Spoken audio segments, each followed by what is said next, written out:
नमस्कार आप सभी साथियों का यहाँ पर इस सभागृह में उपस्थित होने के लिए मैं व्यक्तिगत तौर पर और दंसराज की ओर से आपका धन्यवाद कर रहा हूँ। जैसा कि आप देख रहे हैं, पिछले 2-2.5 वर्ष से दंसराज अभियान के तहत जो प्रयास हम लोगों ने शुरू किया है, बिहार में एक नए विकल्प की परिकल्पना को लेकर जो आगे बढ़े हैं, उसको पिछले 2 अक्टूबर को एक राजनीतिक दल का स्वरूप दिया गया है। ये बताया गया था कि दल बनाने से पहले पूरे बिहार में मैं पदयात्रा करूंगा। दुर्भाग्यवश अभी 2 बरस पैदल चलने के बाद भी मैं अभी सीमांचल नहीं पहुंच पाया हूं, लेकिन इससे पहले मैं कटिहार एक बार आया था, आज दूसरी बार कटिहार आ रहा हूं। तो सबसे पहले मैं चाहूंगा कि जो यहाँ पर हमारे साथी हैं, जो दलगत स्वरूप का हिस्सा है, एक बार उनका परिचय करा दें। सत्यनारायण शर्मा जी, अगर आप एक बार सबका एक सिरे से परिचय करा दें, उसके बाद हम लोग प्रेस की प्रक्रिया को शुरू करेंगे।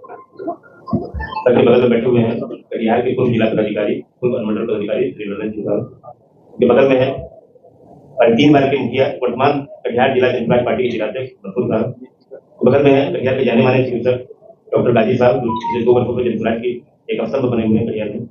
उनके बगल में है प्रभाकर कुमार प्रधान, जो कि हमारे जनसुराज पार्टी के युवा नेता है, बहुत सक्रिय रहते हैं।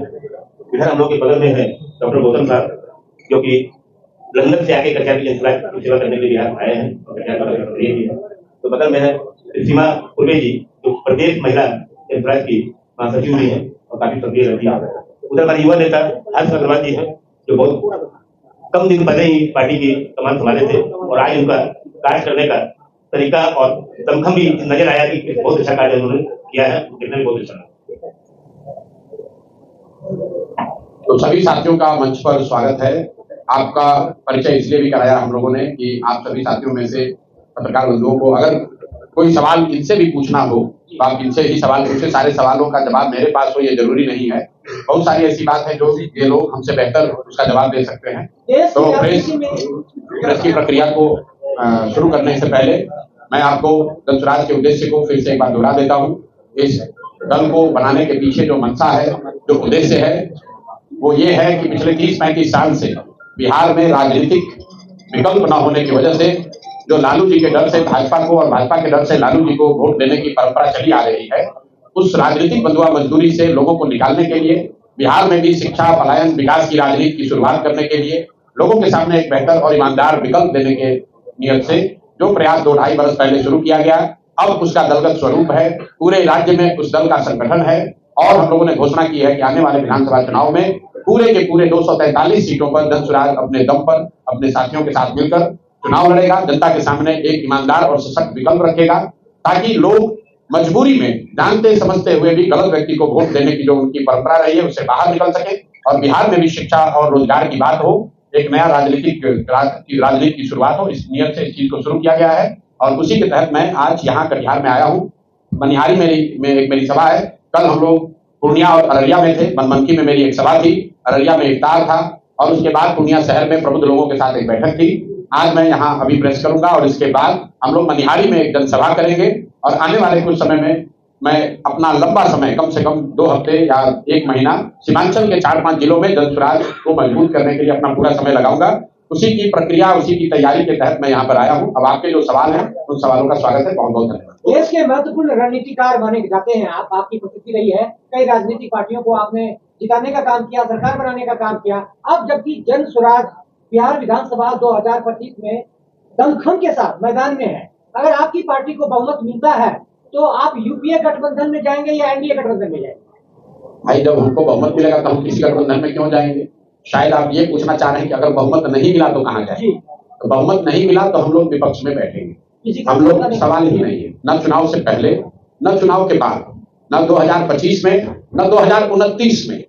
जब तक इस दल के कर्ता धर्ता के तौर पर मेरी भूमिका है, तब तक किसी भी तरह का कोई गठजोड़, कोई गठबंधन नहीं हो सकता है। जिस ईमानदारी और शुद्धता की बात कहकर इस प्रयास को हमने शुरू किया है, वो उस प्रयास की ईमानदारी और शुद्धता में कभी कोई कॉम्प्रोमाइज हो नहीं सकता है। और ये बात आप समझिए कि जनसुराज बनाकर राजनीति करने की जो हम लोग की मंशा है, इसका उद्देश्य एमएलए बनना नहीं है। हम लोग जितने लोग यहाँ जुड़े हुए हैं जनसुराज में, बहुत सारे लोग वो सिर्फ इसलिए नहीं जुड़े हैं कि जनसुराज में आ जाए और एमएलए बन जाए, मंत्री बन जाए। इसमें बहुत सारे लोग ऐसे हैं जिन्होंने जीवन में बहुत कुछ हासिल किया है। जो मंत्री और विधायक हासिल कर सकते हैं, उससे बहुत ज्यादा जीवन में हासिल भगवान की दया से किया हुआ है। हम लोग आकर वापस इसलिए यहाँ ये शुरू किए हैं कि बिहार में एक नई राजनीतिक व्यवस्था को बनाया जाए, बिहार की मिट्टी का कर्ज है उसको अदा किया जाए। मंत्री और विधायक बनना हमारा उद्देश्य नहीं है।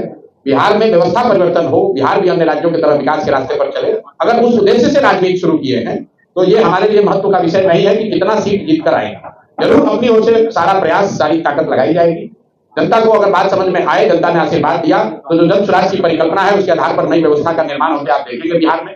लेकिन अगर किसी वजह से सफलता न भी मिले तो भी चाहे 5 वर्ष लगे, 10 वर्ष लगे, जन स्वराज में हम लोग पीछे हटने वाले नहीं हैं। किसी तरह का वैचारिक या व्यवहारिक, मैं फिर से दोहरा देता हूं, ना वैचारिक ना व्यवहारिक, किसी तरह का कोई डाइल्यूशन, कोई गठबंधन नहीं होगा।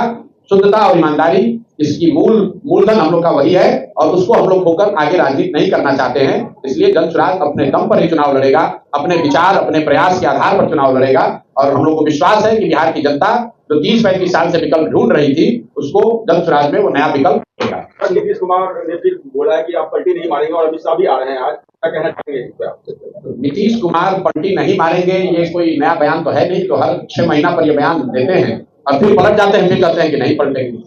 नीतीश कुमार पलटी मार हैं ये खबर नहीं, खबर ये है या विचार योग्य बात ये है कि क्या नीतीश कुमार अकेले पलटी मार हैं कि राजद और भाजपा वाले भी बिहार में पलटी मार? नीतीश कुमार पलटी इसलिए मार पा रहे हैं क्योंकि दूसरे दल भी उनके साथ पलटी मारने को तैयार है। आपको याद होगा जब पिछली बार नीतीश कुमार महागठबंधन में गए थे तो जिस अमित शाह की आप बात कर रहे हैं, यही अमित शाह आकर कहे थे कि नीतीश कुमार के लिए अब दरवाजे बंद हैं। तो जो मजाक में लोग कहते हैं कि अमित शाह दरवाजा तो बंद किए थे, शायद छिटकिनी लगाना भूल गए थे, फिर नीतीश कुमार के साथ गलबैया कर रहे हैं। जो तेजस्वी यादव चिल्ला चिल्लाकर 2 साल तक नीतीश कुमार को पलटू चाचा कह रहे थे, जब नीतीश कुमार पलट कर उनके पास गए तो उनको फिर वो विकास पुरुष बताने लगे। तो ये पलटी मार राजनीति से बिहार का जो नुकसान हुआ है उससे निकलने का एकमात्र तरीका है जन स्वराज। और अमित शाह